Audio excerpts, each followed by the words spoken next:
posible pa rin na magbago yung sitwasyon na yan. Kaya mag-antabay po tayo sa updates at mag-ingat yung mga motorista. Sa gitna ng unos, tayo'y nagkaisa. Bawat patak ng luha may kwentong dala. Kahaman ang landas, puso'y di natitinag.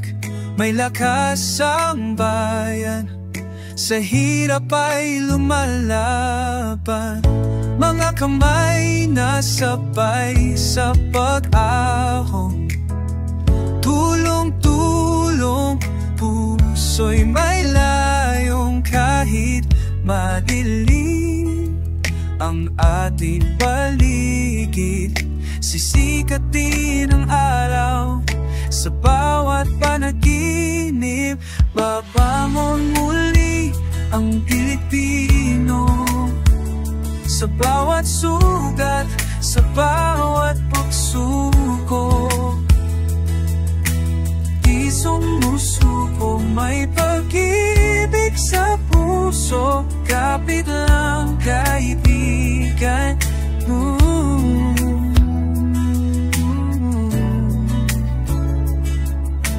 May pag-asa pa. Babangon muli ang Pilipino, ay ngiti sa gitna ng unos. Dahil puso natin mo, kahit lang kaibigan mo. Mahal kong Pilipinas, may pag-asa.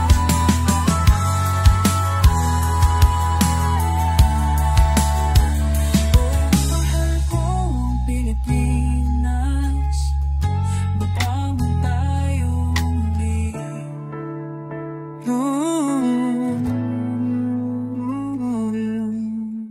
Dito sa Papa Dudut Stories, ikaw ay hindi nag-iisa.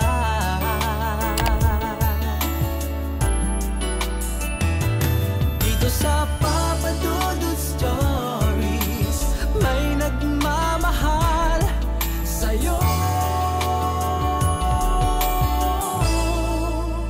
Papa Dudut Stories,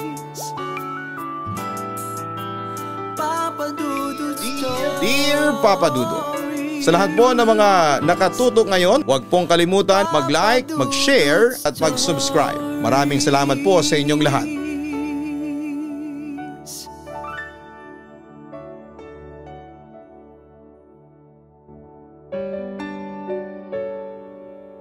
Dear Papa Dudut, itago niyo na lamang po ako sa pangalang Joshua.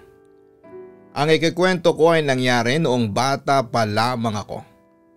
Hindi ko alam kung bakit ako nagising noong gabing yon. Wala namang malakas na tunog. Walang liwanag na sumilaw sa mga mata ko.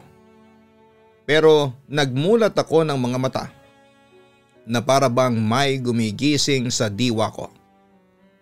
Tahimik ang buong kwarto, tanging ugong lang ng electric fan ang maririnig.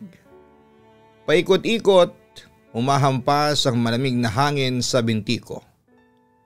Pero sa pagitan ng mga ikot ng LSC, sa gitna ng halos perpektong katahimikan, may narinig akong kakaibang tinig, isang mahinang kaluskos. Parang may humihila ng tsinelas sa sahig. Parang may gumagapang. Napaupo ako sa kama at napatingin agad sa orasan. 2:41 AM. Nakakunot ang noo ko habang pinakikiramdaman kung mauulit pa yung tunog. At ayun na naman yung kaluskos. Mas malinaw na ngayon mula sa sala papalapit sa kwarto. Baka si mama lang yon, naisip ko pa. Baka bumangon lang para uminom ng tubig o i-check kung nakasarado ang gate. Pero ang tanong ay bakit ganon kabagal ang lakad? Bakit parang gumagapang? Lumapit ako sa pinto at hinawakan ang seradura. Dahan-dahan ko itong pinihit at binuksan ng kaunti.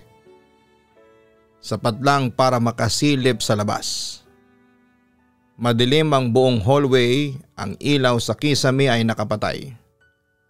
Walang tao, walang gumagalaw na kahit sino. Ma? Bulong ko. Halos hindi ko na rin narinig ang sarili ko sa kaba. Walang sumagot. Inilabas ko ang ulo ko para silipin ang paligid tapos ay tumapak ako sa sahig. Naglakad papunta sa may hagdanan. Ang lamig ng semento at sa bawat hakbang ko ay para akong hinihigop ng katahimikan ng buong bahay. Pagdating ko sa paanan ng hagdanan, may humabol sa gilid ng paningin ko. Isang bagay, mabilis, mababa, madilim. Parang hayop pero hindi. Lumingon ako agad at sa ilalim ng mesa sa dining area. Nakita ko siyang gumagapang. Mahabang katawan, payat at parang nakadapa na hindi normal ang pagkakakabit ng mga braso at tuhod. Hindi ko makita ng buo pero sapat na ang anino niya para tumayo ang mga balahibo ko. Napako ako sa kinakatayuan ko, Papa Dudut. Hindi ko maihakbang ang paa ko pabalik. Nang tumigil yung nilalang sa paggalaw, naramdaman kong humarap siya sa direksyon ko. Kahit na hindi ko siya makita ng buo ay hindi ko alam kung totoo ba ito o bangungot lamang. Pero bago ko pa maproseso ang takot ko ay gumapang siya bigla at mabilis na sumuot sa ilalim ng lamesa.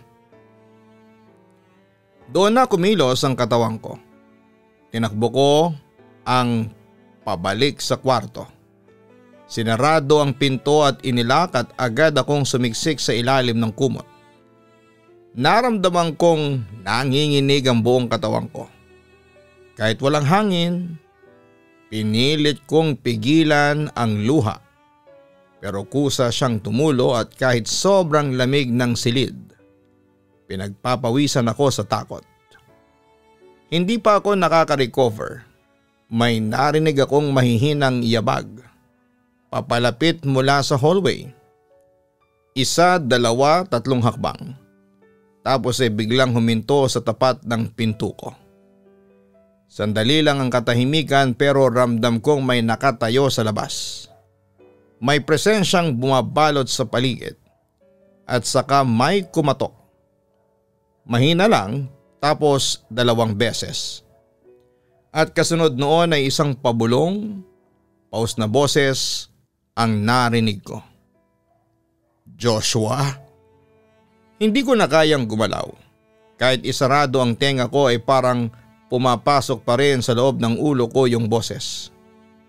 Hindi ko alam kung gaano katagal akong ganon na nakapikit, nakatago at nagdarasal na mawala na ang kung anumang nilalang na yon. Hanggang sa hindi ko na namalaya na nakatulog ako. Kinabukasan pagbangon ko ay sinubukan kong tanungin si Mama kung may narinig ba siyang kahit na ano kagabi. Baka may daga, baka may pusa, baka may napadaan lang na kung anong hayop. Sinabi ko na may narinig kasi akong kakaibang ingay pero hindi ko sinabi kung ano ang nakita ko. Nakalak lahat ng pinto. Tahimik lang din lahat kagabi. Baka nananaginip ka lang, anak. Tumango ako. Pero hindi na ako nagsalita pa.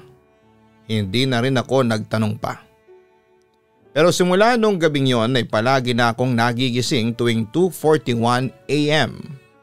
At sa tuwing magigising ako noon, naroon pa rin ang mga kaluskos na naririnig ko. Paulit-ulit din na bumabalik sa isipan ko yung anino sa ilalim ng mesa. Pati yung boses na tinatawag ang pangalan ko sa dilim. Kahit na sinubukan kong baliwalain. Ramdam ko ang bigat ng hangin sa paligid ng bahay. Parang may nakabantay na nakatago sa mga sulok. Habang naghahanda ako sa umaga ay palihim akong tumingin kay Mama. Pinipilit niyang magmukhang normal pero kitang kita ko sa kanyang mga mata na may tinatago siya. May kakaibang kaba rin siya, Papa Dudut, na kung minsan ay hindi niya masabi sa akin. Nagdesisyon akong maglakad papunta sa malapit na tindahan para magpawala ng iniisip. Naglakad-lakad ako sa mahinang sikat ng araw. Iniisip kung paano ako haharap sa gabi na muling maririnig yung mga kaluskos at yabag. Hindi ko maintindihan kung bakit ako ang napipili ng mga nangyayari sa bahay namin. Pagbalik ko sa bahay, may napansin akong kakaiba sa pintuan ng garahe.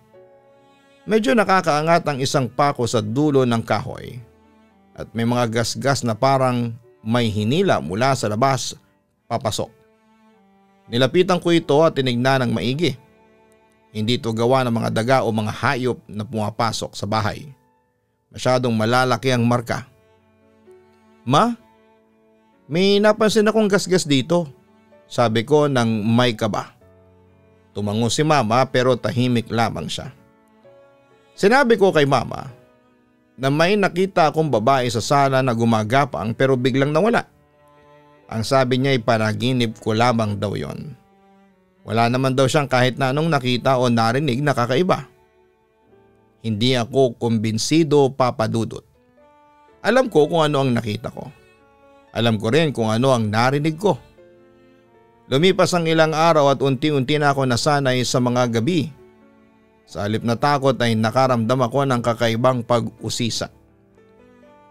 Gusto kong malaman kung ano talaga ang nangyayari sa bahay namin. Isang gabi habang nag-aaral ako sa kwarto ay bigla na lamang nawala ang kuryente. Nalaman ko ng nabuong barangay ang blackout. Naglakad ako papunta sa bintana at tinignan ang labas. Sobrang dilim at ramdam ko ang katahimikan na tila ba tumitigil na ang mundo. Sa dilim ay narinig ko ulit yung kaluskos papalapit mula sa likod ng bahay. Hindi na po ako nagdalawang isip at kinuha ko ang cellphone ko at ginamit ang flashlight kahit pa mahina lamang ito. Dahan-dahan akong lumabas ng kwarto, huminga ng malalim at naglakad papunta sa likod ng bahay. Sa bawat hakbang ay tumitindi ang tibok ng puso ko. Sa likod may isang luma at sirang bintana na lagi kong iniiwasan dahil parang nakakakilabot ang itsura. Inilawan ko ang loob at may nakita akong babae. Nakaupo sa sulok tapos ay biglang lumingon sa akin. Natumba pa nga ako sa kinakatayuan ko at muntik nang mapasigaw nang malingunan ko si Mama sa likuran ko. Sinabi ko kung ano ang nakita ko pero nang sumilip siya sa bintana ay walang kahit na sino o ano doon sa loob. Walang babae. Isang hapon nagdodrawing lang ako sa kwarto. Wala akong ibang iniisip at gusto ko lang gumuhit ng kahit na ano. Robot, hayop, kung ano mang pumasok sa utak ko. Gusto ko lang tumahimik. Ilang araw na rin akong hindi makatulog ng maayos at lagi ko pa rin naririnig yung mga yabag sa labas ng bintana, lalo na tuwing madaling araw. Habang nagpapahid ako ng lapis sa papel, napatingin ako sa bintana. Hindi ko naman talaga sinasadya at nadulas lang ang paningin ko papalabas. Pero natigilan ako. May babae sa garden. Nakasuot siya ng puting duster. Hindi gumagalaw. Nakatayo lang sa gitna ng mga halamanan. Masyado siyang maputla, sobrang putla na halos parang papel na ang kulay ng kanyang balat. At ang mas kinilabutan ako, nakatingin siya ng diretso sa akin. Hindi ako makagalaw, Papa Dudut. Hindi ko alam kung totoo ba yung nakikita ko o baka pagod lang ako. Pero ramdam kong malamig ang likod ko at parang binuhusan ng tubig. Ma! Tawag ko habang papalayo sa bintana. Napasigaw na ako ng kaunti. Mama! Agad siyang sumilip sa pinto. O bakit? May babae sa labas sa garden. Agad siyang lumapit sa akin sabay tingin din sa bintana. Pero wala na. Wala na yung babae, ang garden ay tahimik lang. May mga halaman na gumagalaw lang. ng bahagya dahil po sa hangin. Pero wala ni isang tao, walang puting duster at walang babae. "Namamalikmata ka na," sabi ni Mama. "Nagkape ka ba kanina? Baka hindi ka pa kumakain masyado." Hindi ako sumagot. Gusto ko sanang ipilit na totoo yung nakita ko pero napagod na ako. Ayaw ko makipagtalo kay Mama at sa isip ko, pero sigurado ako na hindi ako nananaginip. Gising ako, nasa harapan ko talaga siya. Kinagabihan habang nasa kama ako at nakatalukbong ng kumot ay narinig ko ang tunog ng paang dumadausdos sa labas ng bintana. Bumangon ako at nilapit ang sarili sa bintana at sinilip ang labas. Walang tao pero may naiwan. Mga bakas ng paa. Mula sa lupa may mga basang bakas ng paa hanggang sa ilalim ng bintana ko. Hindi pa natutuyo ang putik, palabas ang direksyon ng mga yapak. Pero hindi ko mahanap kung saan ito nagsimula. Hindi rin ako makasigaw. Tinignan ko lamang yon hanggang mawala ang lakas ng loob ko. Hindi ko na rin sinabi kina Mama kasi baka ako pa ang mapagalitan. Kinabukasan sa school ay napansin ng isa kong kaklase na parang lutang ako. "Joshua, okay ka lang? Pulang-pulang mata mo ah. Hindi ka na naman natulog no?" tanong ni Jello. Tumango lamang ako. Ayoko na ulit magkwento pero siya na ang nagsimula. "Alam mo ba yung laro na one man hide and seek?" tanong niya sabay baba ng boses. Hindi ako sumagot.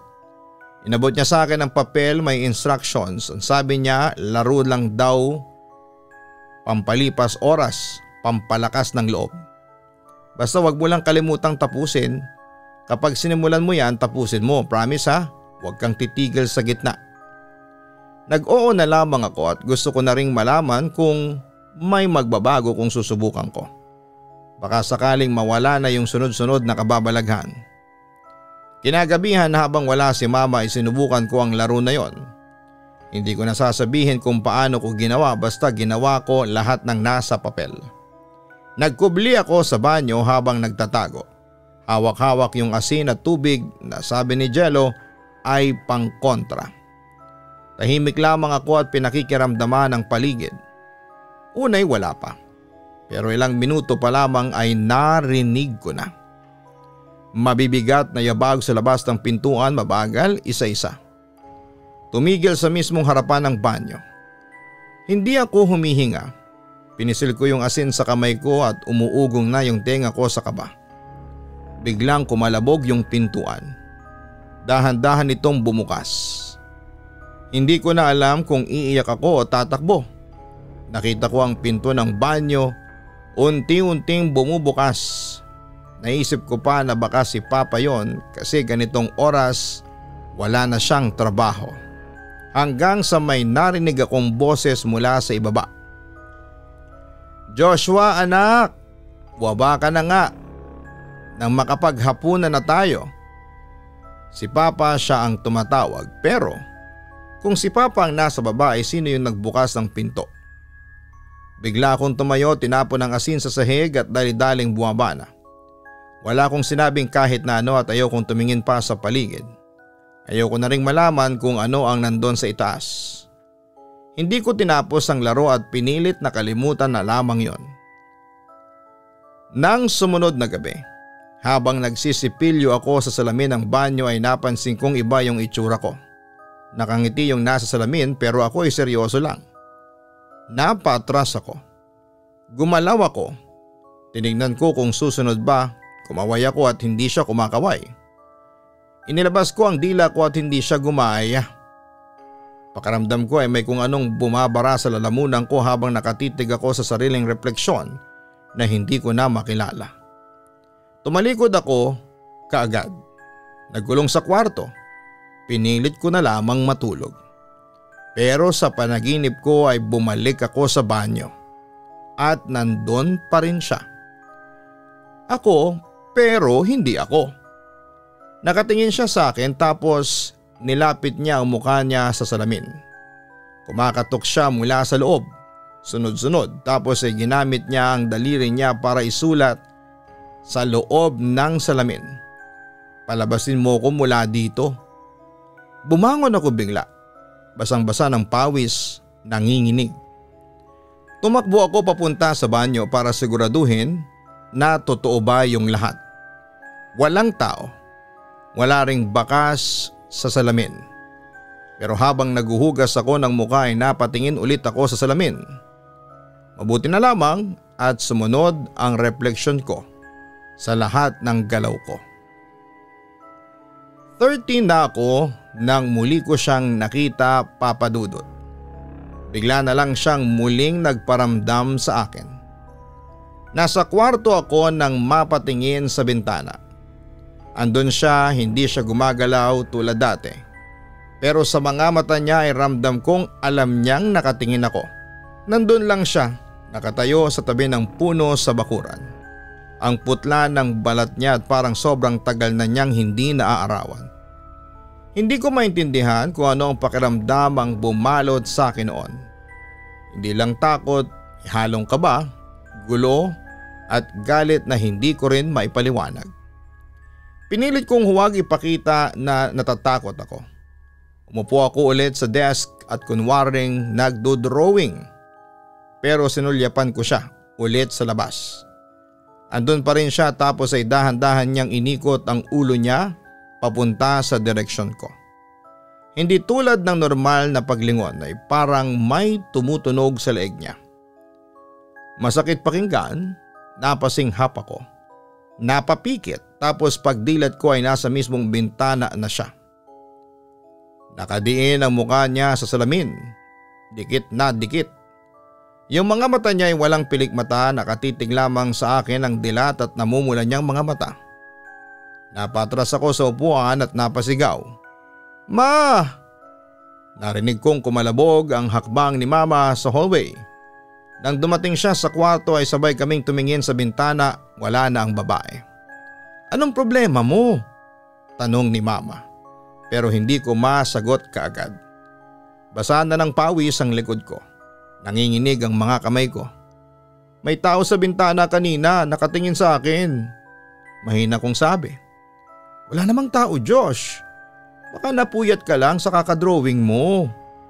Umiling ako. Pero wala na rin akong lakas makipag-away o magpaliwanag pa. Pinilit kong ibalik sa isipan ko kung normal lang ba ang lahat. Pero gabi-gabi na lamang may nararamdaman akong mali sa paligid. At ngayong nakita ko ulit siya, mas malapit na alam kong may binabalik-balikan siya sa bahay namin. Kinagabihan habang tahimik ako nakahiga, biglang nag-ingay ang mga aso namin sa labas. Galit na galit sila. Kumakahol na parang may kinakalaban. Pero pagkatapos ng ilang segundo ay parang may kung anong tumigil sa kanila. Tumingin ako sa bintana. Wala akong nakita pero malinaw na may kakaibang tensyon sa hangin.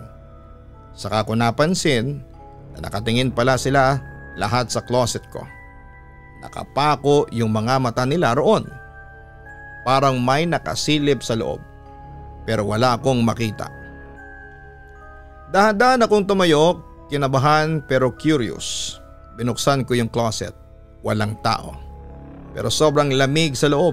Hindi lang basta malamig ha. Parang nilamig ang buong katawan ko sa loob ng isang segundo.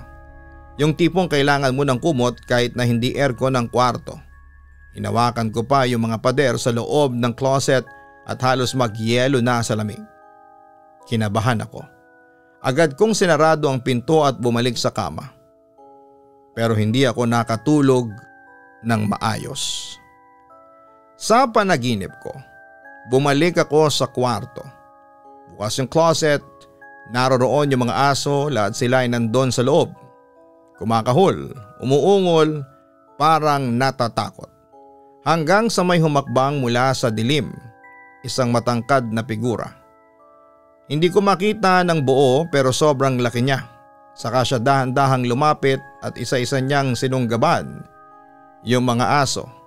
Maririnig mo yung mga kagat, yung hila at yung iyak. Wala akong magawa, Papa Dudut. Gusto kong sumigaw pero parang natuyo ang lalamunan ko. Pagkagising ko ay punong-puno ako ng pawis. Mabigat ang dibdib ko. Parang galing ako sa totoong karanasan, hindi lang panaginip. Ilang araw nga ang lumipas pero hindi ko pa rin makalimutan ang lahat. Sa bawat gabi inaabangan ko kung babalik siya. Nagiging tahimik na lamang ako sa bahay at napapansin ni Mama na palagi akong tulala. Isang araw ako lang mag-isa sa bahay. Wala si Mama at may pinuntahan. Hindi ko rin alam kung nasaan si Papa noong araw na yon. Tahimik sa bahay, yung tipong maririnig mo yung langit-ngit ng kahoy sa sahig kahit na hindi ka gumagalaw. Nagbabasa ako ng comics sa sala nang biglang sumarado yung front door. Malakas. Lumagabog talaga. Napatalon ako sa kinakaupuan ko. Tumayo ako kaagad at lumapit sa pinto pero hindi ko pa man nahahawakan ang knob kusa itong naglock. Napalingon ako sa paligid, lahat ng bintana pati pinto sa likod ay sabay-sabay na nagsarado. Ang lakas ng kabog ng dibdib ko, nasa loob ako at wala akong ibang kasama. Narinig ko yung mga yabag. Pababa ng hagdanan, mabigat, mabagal. Hindi ako gumalaw, hindi ako makahinga. Pakiramdam ko kung gagalaw ako. Baka kung sino man yon o kung ano man yon ay bigla akong mapansin. Biglang may mainit na hininga na dumikit sa tenga ko. May isang boses mahina pero diretsyo. Pinapasok mo na ako minsan. Bakit gusto mo kong palabasin ngayon? Nanigas ako at nanlamig. Pagdilat ko ay nasa kama na ako, basang-basa ng pawis. Ang bedsheet ko ay halos pwede nang pigain. Ramdam ko pa rin yung takot sa dibdib ko. Napalingon ako sa bintana, sarado. Pero kahit gising na ako, kahit maliwanag na ulit ang paligid, alam ko kung ano ang narinig ko. Hindi ko lang basta naisip, narinig ko talaga. At kung totoo yon, may hinihintay siyang sagot. Ilang taon ang lumipas. College na ako noon. Ang lakas ng ulan ng mga oras na yon. Wala akong dalang payong kaya basang-basa na ako habang naglalakad pa uwi. Madilim na rin ang paligid. Malakas ang hangin. Malalakas ang kulog at bawat hakbang ko ay parang may kasama akong hindi ko nakikita.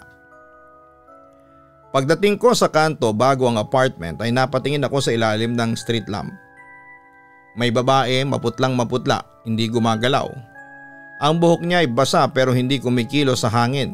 Nakatitig lamang siya sa akin. Naglakad ako ulit, mas mabilis. Paglingon ko ay nandun pa rin siya. Hindi lumalapit pero hindi rin nawawala sa tanaw. Laging nasa dulo lang ang ilaw. Hindi ko maintindihan kung sinadya ko bang hindi tumakbo. O natatakot lamang akong mas lalo siyang lumapit kapag ginawa ko. Pagkapasok ko sa apartment ay basang-basa ang buong katawan ko. Nanginginig na ako sa lamig. Pagbukas ko ng ilaw sa kwarto ay napatingin ako sa salamin sa may tukador. Nakatayo na siya roon sa loob sa mismong salamin. Hindi ako nakagalaw, papadudot. Sa isang iglap ko ay bigla siyang nawala. Pero alam kong hindi lang basta imahinasyon yon. Pagdilat ko sa umaga ang hapdi ng tagiliran ko. Pagtingin ko sa ilalim ng shirt ko, may mahaba at sariwang gasgas. Dumudugo.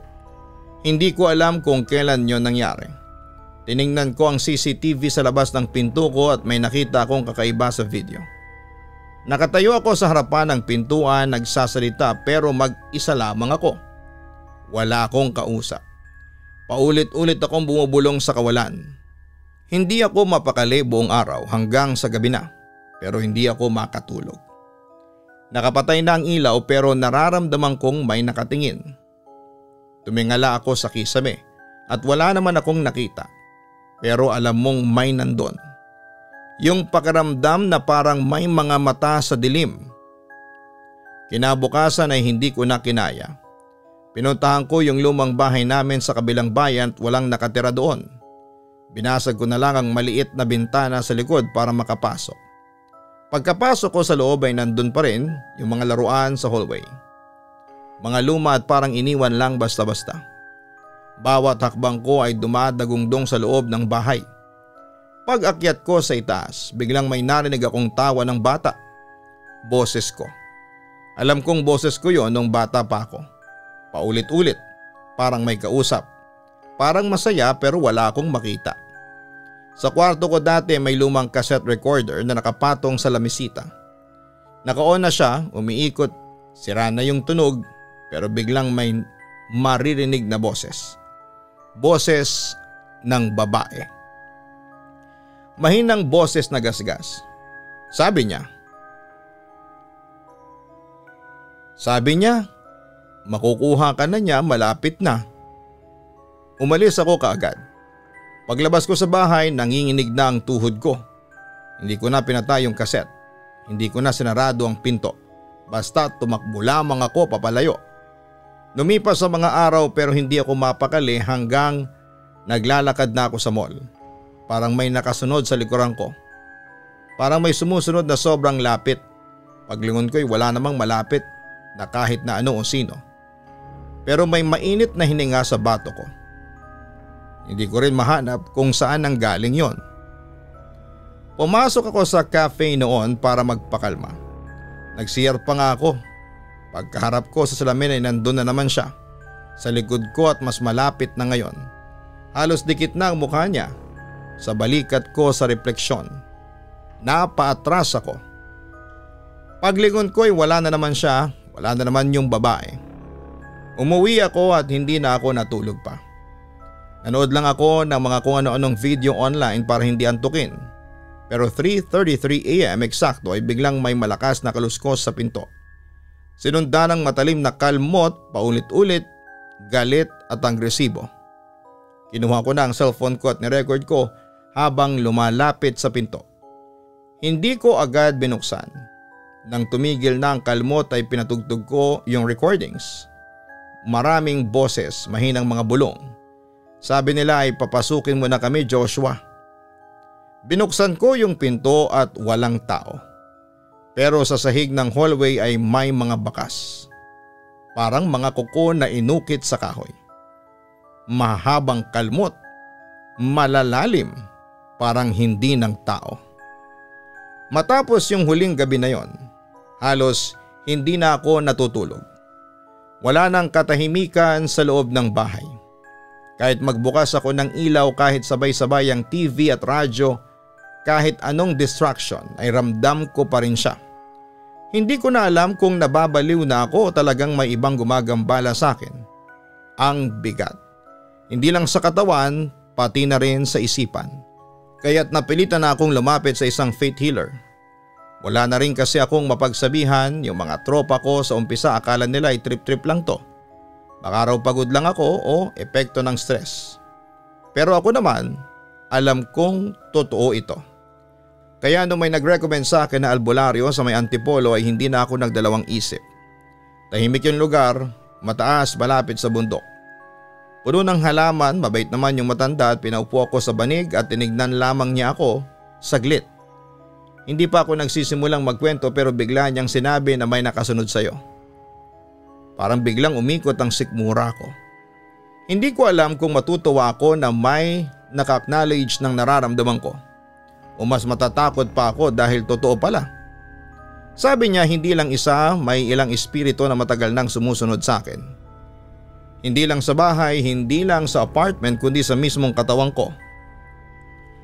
Nang nag-umpisa siyang magdasal, ilang ulit, may hawak siyang kandila na paikot-ikot niyang inilalapit sa katawan ko. May sinabi siyang orasyon na hindi ko maintindihan.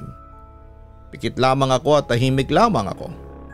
Pero sa loob-loob ko ay naiiyak na ako sa sobrang kaba. Habang patuloy siyang nagdarasal ay may isang punto na parang sumikip ang dibdib ko. Hindi ako makahinga ng maayos. Napapikit ako ng mariin.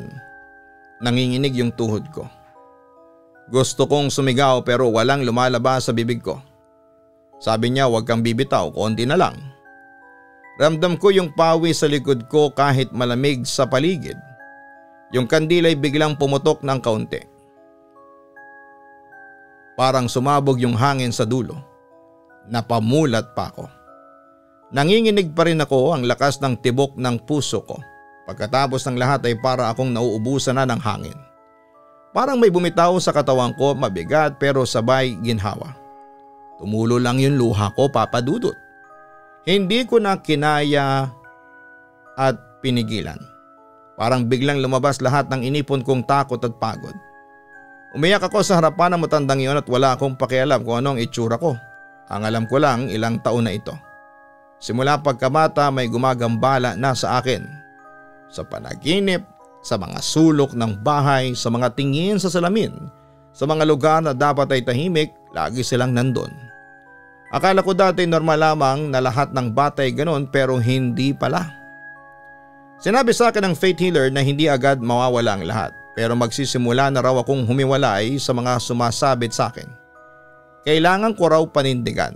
Simula noon ay hindi ako pumalya sa pagsisimba.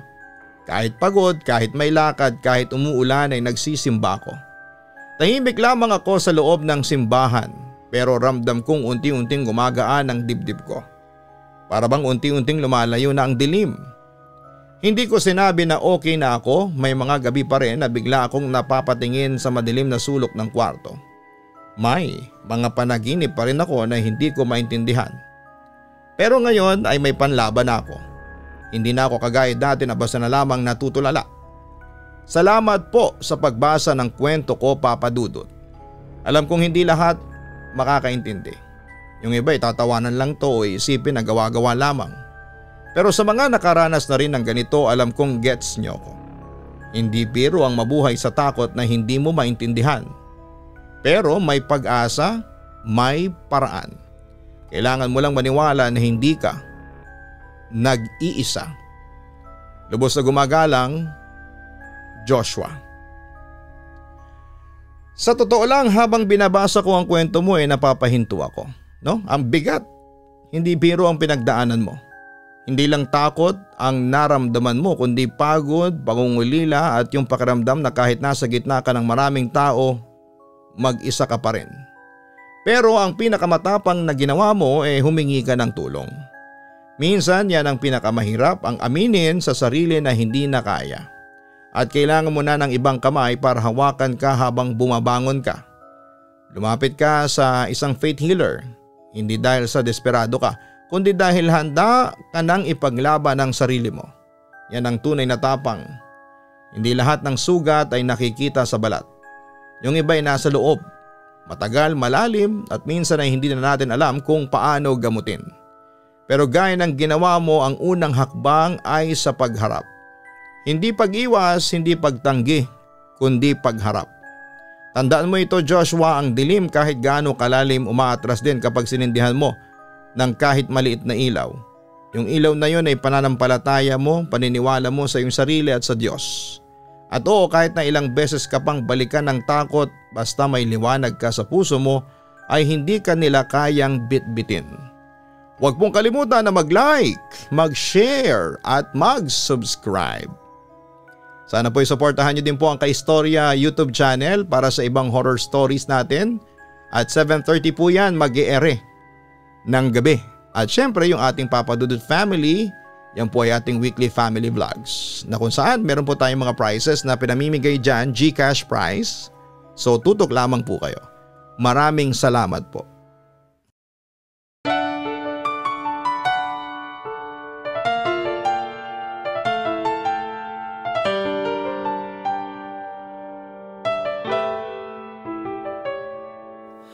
Ang buhay ay mahiwaga, laging may lungkot at saya. Sa Papa Dudut Stories, laging may karamay ka.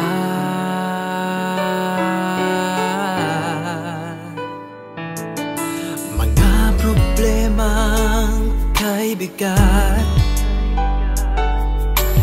dito ay pakikinggan ka. Sa Papa Dudut Stories, kami ay iyong kasama. Dito sa Papa Dudut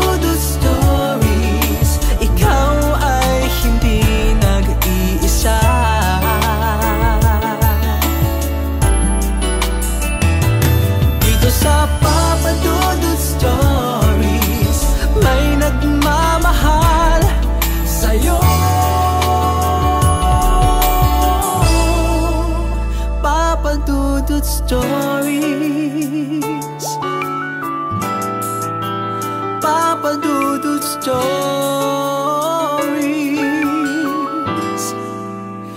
Papa Dudut Stories.